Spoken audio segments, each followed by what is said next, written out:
हमारे वाइब्रेशन, हमारे तरंगे जब उनके मानस पटल पर पड़ेंगे तो ऑटोमेटिक उनके विचारों में बदलाव आ परिवर्तन जाएगा। आएगा ही आएगा।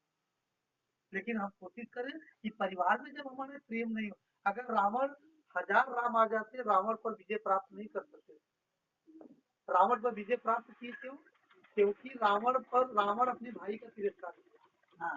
और राम जी अपने भाई को लेकर के तब युद्ध किए और विजय प्राप्त किए, इसलिए अपने भाई को साथ में लेकर के, अपने परिवार को साथ में लेकर के।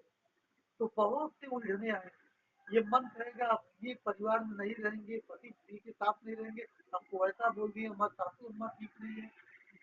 जो आप जो पिक्चर बनाकर शादी के पहले पिक्चर बनाएंगे कि हमारे सासू अम्मा ऐसी होंगी, हमारे पति जी ऐसे होंगे, मेरी ननद ऐसी होगी, मेरी देवरानी ऐसी होगी, रियल लाइफ में वो नहीं मिलेगा। रियल लाइफ में तब वही जो है कि अशांति पैदा होती है। रियल लाइफ में कंप्रोमाइज करना पड़ता है। और जब रियल लाइफ में जब आते हैं तो वहाँ कंप्रोमाइज करने की जरूरत है। जैसे समझौता। हम पत्नी सोचेंगे तो पत्नी वैसे, जैसे स्वभाव है कि मेरी पत्नी जैसा मैं सोच रहा वैसी मेरी पत्नी होनी चाहिए, नहीं, सबका विचार एक प्रकार नहीं है। लेकिन हम लोगों को प्रेम के रंग में रहने की जरूरत है। और रोज प्रतिदिन आप लोग साहेब बंदगी करिए, बाबू पापा जी से, मम्मी जी से, भैया जी से लाख गलती आप लोग करेंगे, कभी उनकी हिम्मत नहीं है कि कटु वचन आप लोगों को बोल देंगे।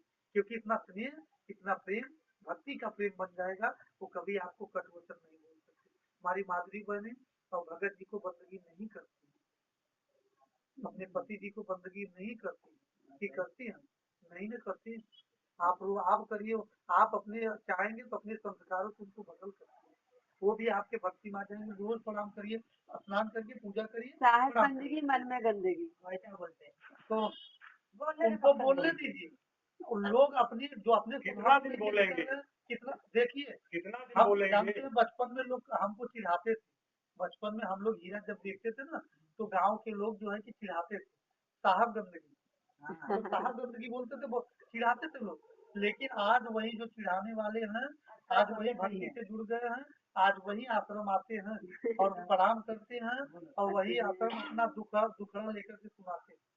जो जो साहिब गंदगी किए और हम जो है कि हम बंदगी करके आ गए, संन्यास धारण कर लिए। अब वो आते हैं, अब हमेशा लड़ाई रहते हैं कि आश्रम पर कब पहुंचे, साहब कहाँ आश्रम कहाँ में कब पहुँच पहुंचे। गए गंदगी हमारे गंदगी में। अब जो है कि 8वीं क्लास के मित्र जो है कि बाहर रहते, विदेश में, तो भी संजोग ऐसा रहा कि हम महाराष्ट्र आए तब वो लोग आए। तो बोले कि कहाँ पर हैं, और वो लोग जब फेसबुक वगैरह पता नहीं कौन डाले थे फेसबुक उनके, एक भैया जी थे, तब वो लोग जाने के वो तो पहचाने ही नहीं थे। तो बोले कि हमें मिलना है। तो हमने कहा भैया हम तो अब आएंगे 30 तारीख बाद। हम बोले हम बाहर निकल जाए, हम कहा ठीक है फिर कभी आइएगा तो मुलाकात।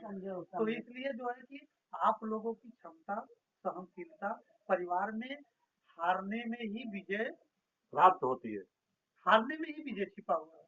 तो हम परिवार से, पति से हार जाएंगे, पत्नी से हार जाएंगे, माँ से हार जाएंगे, पिता से हार जाएंगे, ननद से हार जाएंगे।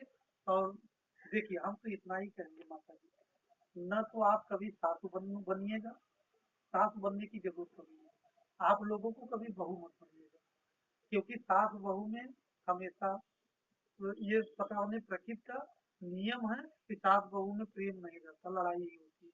तो बस आपको माँ बन जाना है और इन सबको बेटी बन जाना है। और माँ बेटी में कभी जल्दी लड़ाई नहीं है। जब माँ बन जाएंगी आप बेटी बन जाएंगी तो लड़ाइए तो होगी। अगर बहू बन दो सास बनेगी तो लड़ाई हो तो मारे लगे।